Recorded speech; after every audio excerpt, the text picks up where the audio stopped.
If you master this, you will become really good at listings. You want to become a $500,000 agent. I'll go through what it takes to do that. And I call this the 3 scenarios that are going to play out in the first 10 days or 2 weeks. The number one mistake that agents make is they allow their sellers to create stories. Joe Moretti.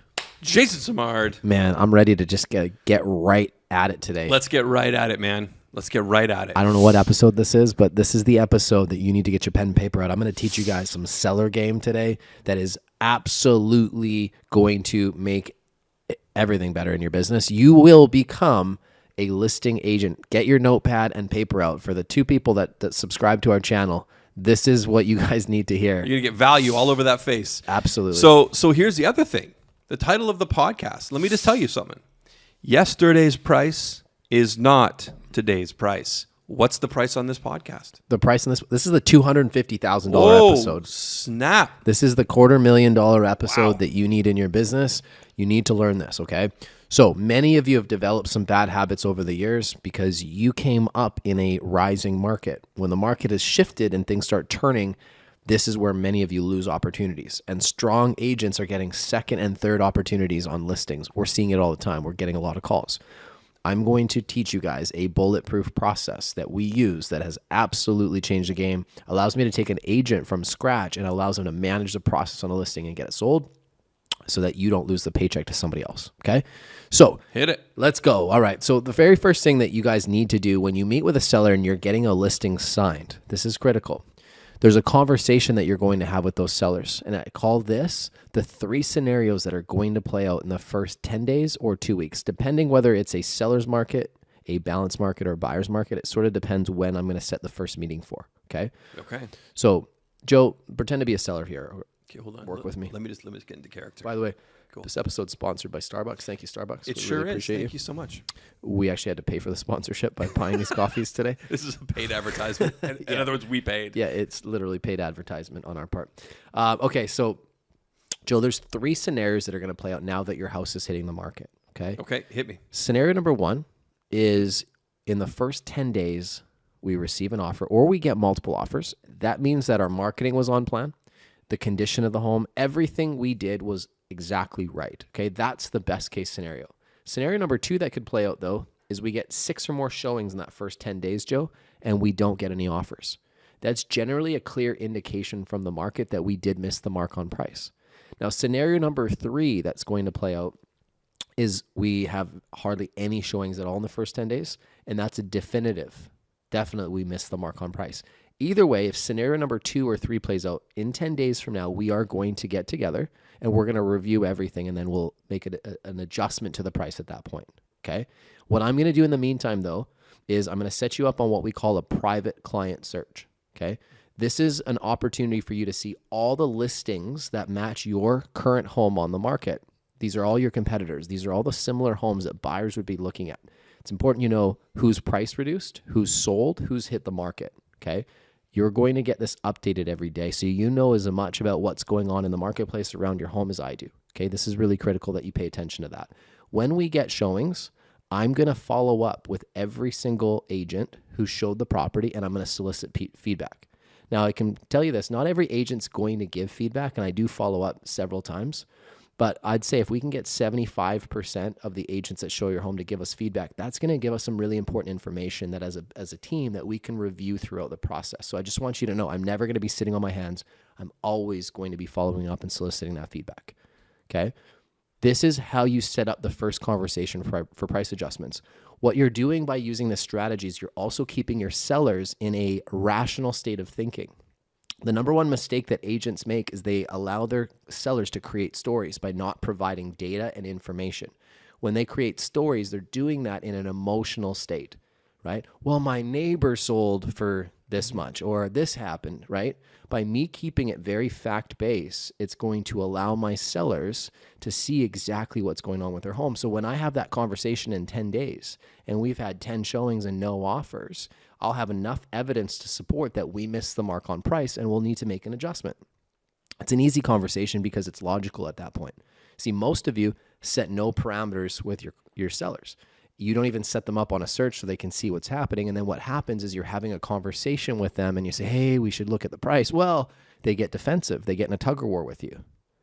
Provide evidence. That's your job, and support that evidence. If you ran an open house that weekend and you had 6 people through, that's 6 more people that you can add to the evidence. So if I had a total of 6 booked showings and I had 6 people through, hey, you know what, Joe? We've had 12 people through your doors in the last 10 days, and we haven't had any offers. This is a pretty clear indication from the market that we likely have missed the mark on price.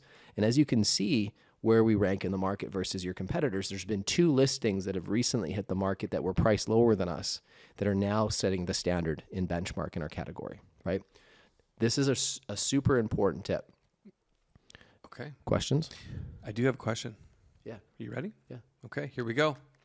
Yeah, but you know what, Jay? That's all fine and dandy, but still, $899 is what I need for this house. Right now, you're telling me $749 is the max. I need more than that. Okay, so Joe, here's the deal. I'm stuck on it. I get it.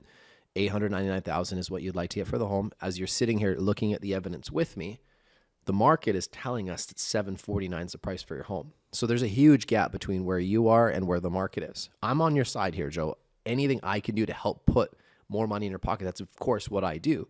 At the end of the day, though, there's something I want you to think about, okay? I've never had demand from a buyer ever, and I've been doing this for 8 years now. We've sold thousands of homes. Not one time has a buyer said, I'm looking for overpriced homes, homes that are above market value in pricing. It's never happened, ever. Thousands. So as a seller, it's obvious that you're going to be biased, okay? Don't take that the wrong way. It's just the way it is, right? Most sellers think that their home is worth at least 5% more because they're optimistic. They want to get more money. But by overpricing your home, Joe, all you're doing is you're eroding your perception of value. See, what's going to happen is your house is going to sit on the market, and the longer it sits on the market, 2 things are going to happen. Your buyers are going to think that there's something wrong with this home immediately, so they're going to stigmatize it. Second thing that's going to start happening is people are going to think that this is not a good purchase because nobody's bought it. So this must not be a good buy. And the reality of it is, I know this, and other realtors might know this, but the clients won't, is that you just overpriced it from the beginning and you left it out there for too long. My job is to protect your perception of value, which means I cannot allow your home to just sit on the market for 80 days, 100 days, 120 days overpriced, because all it's going to do is kill your perception of value, which makes it near impossible for you to get it sold at even the high point of what your home's worth. Okay. So Joe, here's the deal. Okay. Would you be opposed to us compromising? No, that's fine. What are you thinking? Okay. Let's price your home. Like we could test the market at say $799 for 10 days. Okay. If in 10 days we get the evidence from the market that, we're not getting any showings or we're just too high priced, that you're going to agree to price your home exactly where it needs to be, which is the fair market value pricing of $749. We're early enough in the process that I won't have damaged your perception of value. If you're willing to work with me, I will test the market. I will put everything I can behind it. I will support it with amazing marketing, everything that I do exceptionally well, Joe. But you have to trust my professionalism here, right? You can see the same information that I'm looking at. So you can see that there are other homes on the market that buyers will see as better value, which is going to go against us. Okay. I'm willing to do that with you if you're willing to compromise. Yeah. For 10 days, I think we can do that. Okay. At the 10-day mark, though, I want to make sure we're on the same page, is that we are going to get this priced in the sweet spot of fair market value, which is $749. Yeah. Okay. Let's do it. Let's do it. All right. So that's how you'd handle that. In some cases, guys, it's still worth getting the listing if you can get them to price it where it makes sense. Create parameters and then go through your 3 scenarios. This is where I'd go back through the 3 scenarios. I'm going to provide evidence. Just because a seller says, well, I'm not selling for a penny less. Guys, if you know their motivations, you know their whys and the reasons that they're selling in the first place, then don't worry about it. Just follow the process. Your job is to logically give them evidence and keep showing them that you're doing everything possible. Okay. Now, one thing that you need to do every single week with your sellers is you need to have a conversation with them on the phone. So I used to pick Fridays. Fridays was my day in the afternoon. I would call every one of my sellers. Even if I didn't have any showings that week, I would have an emailed report sent to the sellers of everything that's gone on with the home. I would put my thoughts, but more importantly, everything that I did that week. So if I called 25 agents, if I emailed it to 250 people in my database, if I ran an open house the weekend before, I was putting a summary of all those things in that email, and then I would follow up with a phone call. Even if you have no showings, call your sellers. Have a conversation with them. Again, let them know what's going on in the market, what's going on out there, how you've followed up with other listings, how you've called people in your database, right? Just make sure that you never allow your sellers to sit there and wonder what's going on. You should be communicating with them at least every 2-3 days. That's text messages as well, but have at least one weekly conversation, okay? That's the secret to managing listings for a longer period of time, because not always is the market going to be hot. Sometimes you may have to carry listings for 3 months, 6 months, right? And the longer you have to carry a listing, the more communication and touches you're going to want to do, and you just manage the system and the process. Okay? Questions? Pretty straightforward, man.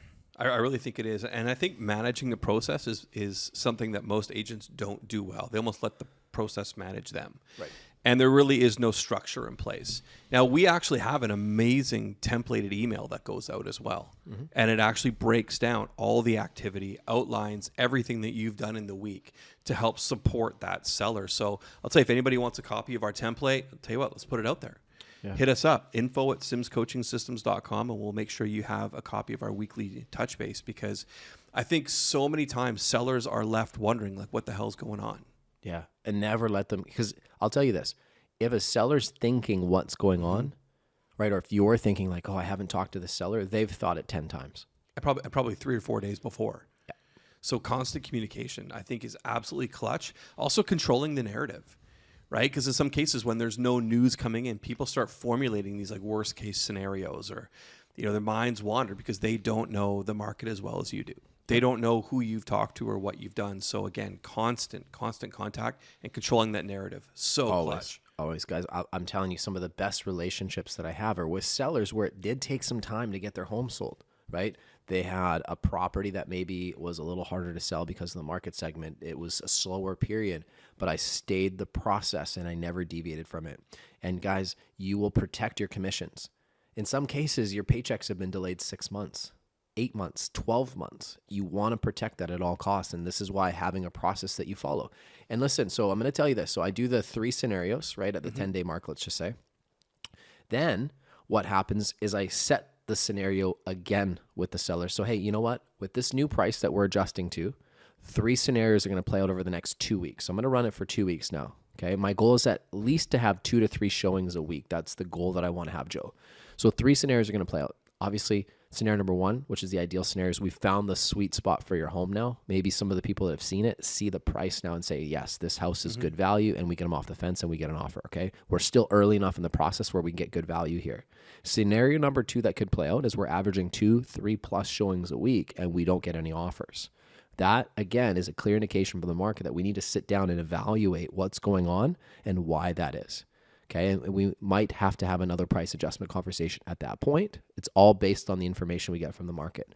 Scenario number 3, Joe, is we get no showings at all, which means like this price adjustment really didn't find the sweet spot. Again, we have to analyze what is going on in the market at that point, and does it make sense for us to have another price adjustment conversation? We're going to meet again in person here at the 2-week mark. Okay. We're doing everything we can. As you can see, we're following up. We're doing the process. Like, this works. It's just a matter of us continually testing the market and getting the feedback. I will do 2 price adjustments before I consider taking the property off the market for about a week to 2 weeks. Some cases it may be 3 weeks. Give it a breather and then come back fresh to the market. Now, some of you don't have the ability, but most boards across North America, you can do that. You can take it off the market. Again, what I'm trying to do is protect your days on market. For example, if I have your listing, Joe, and I list it in June, okay, and it's like we're getting into August, middle of August, and we don't have any offers, we haven't moved it, I'm probably going to suggest that we take it off the market for like 3 weeks and come back second week of September, where it's like we know that that's the second spring market. Instead of you just accumulating a whole bunch of days, let's take it off the market, give it a breather. Christmas time can be another opportunity, right? So like you're getting close to, say, December 15th, 20th, and you're not really seeing the activity. Let's give it a breather. Maybe let's come back the 2nd, 3rd week of January or the 1st week of February and come back fresh to the market, right? Sometimes it's just about timing. If there's no buyers in the marketplace, just sitting there and just accumulating a whole bunch of days on market is only eroding your perception of value and your price. Kiss of death, right? When sellers walk through the home, other than how much is it, what's the first question they ask? How long has it been on the market? Exactly. Every single person does it. And if you're an agent who's thinking that's not the case, well, it is. Everybody's thinking it. Yeah, so I hope these strategies are helpful. This is stuff that, like, if you master this, you will become really good at listings, right? There's a whole bunch more complex stuff that we really get into in our academies and things that we work with, but I wanted to hit some value to the audience today. Now, another key thing that's important with sellers is don't always take what they say literally, okay? If they say, oh, I'm not budging on that price, okay? Every seller's going to say that. The reason being is it's a commission-based industry. They're afraid that if they tell you their true motivations, that you're going to try and undersell the home, right? Because of the fact that there's a commission incentive for you. So you have to understand that the trust gets built. And even if they give you the listing and they trust you, they're still going to be guarded and a little bit cautious. And you just need to work your process and your system to provide them the evidence to make the right decisions. So just because somebody says, oh, I'm not budging from 800,000, doesn't mean that that house isn't going to be sold at 700,000 if that's the true value of the home, as long as the motivators are there. And I was selling 125 listings every year in production myself. I've had enough conversations with sellers to know this because I've followed these processes. Even the hardest sellers, the ones you'd think there's no way, I promise you, logic over time consistently will get them there. Love it. It works. The market is the market. At the end of the day, Joe, it's you and I against the market. I never put myself where it's me versus the client. I always use language like it's you and I together tackling the market. It's always us. We're working together as a team, right? Yeah, take that target and put it somewhere else. Focus on the market. So I got one question. Sure. So next week, will it be the $500,000 podcast? Man, I'd love to get in some. I'd love to give you guys some $500,000 things you can do. You want to become a $500,000 agent? I'll go through what it takes to do that. Well, some of you are going to be like, "There's no way." Guess when we're going to do it? Next week, baby. Let's do it. Let's just keep growing this. But here's some $250,000 tips: how to manage listings. Here's another cool thing: if you want to get more listings, guys, get really good at setting up your clients for referrals. This is something that everybody butchers. I'm going to teach you guys strategic gifting right now. This is one of my favorite things. Bonus. I'm going to give you a bonus because we said 250,000. I'm going to give it to you right now. When you get your next listing, what I want you to do is have a gift sent to the client within 24 hours of you signing that listing. Have a beautiful gratitude card that just says something along the lines, Joe, I just want to thank you, or Joe and Jen, I want to thank you both for the opportunity to represent you. Like, I want you to know I will not cut a single corner. Nobody's going to work and fight harder to get you guys the top dollar that they can for your home and help represent your best interests than me. And I don't take that lightly, and I just want you to know how much I appreciate you guys. Thank you. Beautiful gift, $50 to $250 budget on this. Don't cheap out. Get a really thoughtful, nice gift that they would be like, wow. This is before you even hit the market with the home, okay? Then what I want you to do is from the meeting, from when you sign the listing, set a launch call the day before that you're about to go live. Set a launch call with the decision makers. And I'm going to role play with it, what that sounds like. And we have a script that you guys can get as well. Joe, you up for this? I got it. Let's go. All right. So, Joe, I'm just going to pretend it's just you in this case for this role play. So, Joe, now that your house is hitting the market, you're going to be having a lot of real estate conversations with your friends, your family members, and your colleagues. This happens every single time, okay? They're going to start telling you all about their real estate needs and things that they're looking to do. I want you to know that my objective is to always make sure you look really good anytime you introduce me to those friends and family members. I'll never pester them, and I'll always make sure that at worst case scenario, they get an amazing second opinion that helps them make a smart decision, right? It's important you know that I always want you to really look good in this process. The easiest way to make this introduction is a simple text or an email introduction, okay? Again, I'll never, ever pester your people, and I'll always look to just give some great value. As I'm saying this right now, Joe, is there anybody that you can think of right now who could really benefit from a second opinion? Yeah, not so much, but I know as we're going through, like I've been talking about it at work a little bit, and people have kind of been raising eyebrows. So I'm sure someone's going to come out of the woodwork. Awesome. Well, that mean the world to me. Again, sure. I'm going to always go above and beyond for you guys, of course, but anybody that you introduce me to, and you'll always look good in the process. So thank you so much. Sounds good. Set that up. That's called priming their receptors, right? And there's human nature to this. You've strategically gifted them. Now there's some sort of reciprocity. As humans, when somebody does something really thoughtful for you, you want to pay it forward, right? That's something that you want to do. You go through a drive-through and somebody pays for your order. Naturally, you're going to pay for the order behind you. Well, again, if somebody does something, they're going to want to pay you back. Well, the best way now is I've set them up to look for these opportunities. So when these conversations are happening, they're already heightened and they know how to make the recommendation. They already understand that I got to get Joe a referral because he's been so good to us. And you do this and you're going to see a 25 to 50% referral rate every time you do business. And this is key if you just do it consistently every single time and make it part of your process. In fact, you could have that conversation with anybody that you're having in your sphere, right? They're like, oh no, everything's good for me right now. We're not doing anything. Hey, no worries, Paige. I just want you to know you're probably having conversations with friends and family members who are kind of like unsure how to navigate the complexities of our real estate market. And I just want you to know it would mean a lot to me if you would consider recommending me to them so that I can at least give them a really good, valid second opinion so that they can know how to navigate the market. I'll never pester them and I'll always make sure you look really good, Paige. Like that's really important that you know that. Easiest way to make the introduction is just a simple text or an email introduction. By the way, as I'm saying this, is there anybody that comes to mind you can think of that I might be able to give a second opinion to? Boom.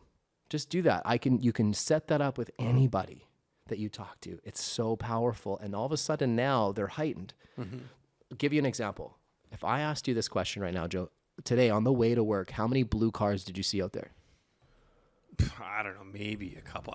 But I also have no idea. You have no idea. I have no idea. Okay, so if I said, hey, I'll give you $25 for every blue car that you see today when 12. you drive home, will you count every single one of them? That'd be 12. Yeah, you'll be looking at every single blue car. sure. And you'll count them, right? Because now you're heightened to it. That's what like setting up referral receptors does, is it heightens them to look for these opportunities.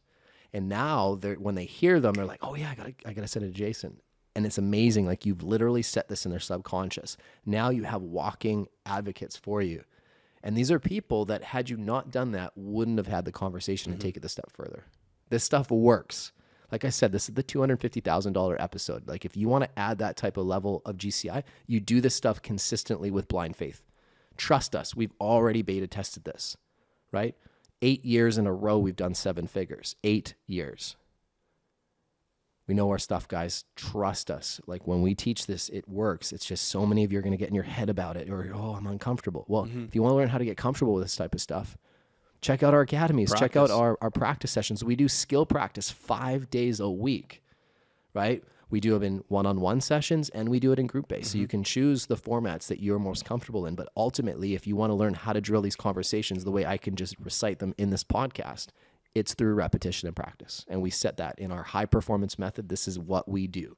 Love it. Thoughts? Final thoughts? You know what? I was kind of worried that this podcast was stalled out at like $189,000, but I'm glad that last little referral piece popped us over that 250 mark. So I'm good. My internal audit system is good to go. And it's funny, even if somebody just implements one of these pieces in their business, they're going to see that return. Just one piece.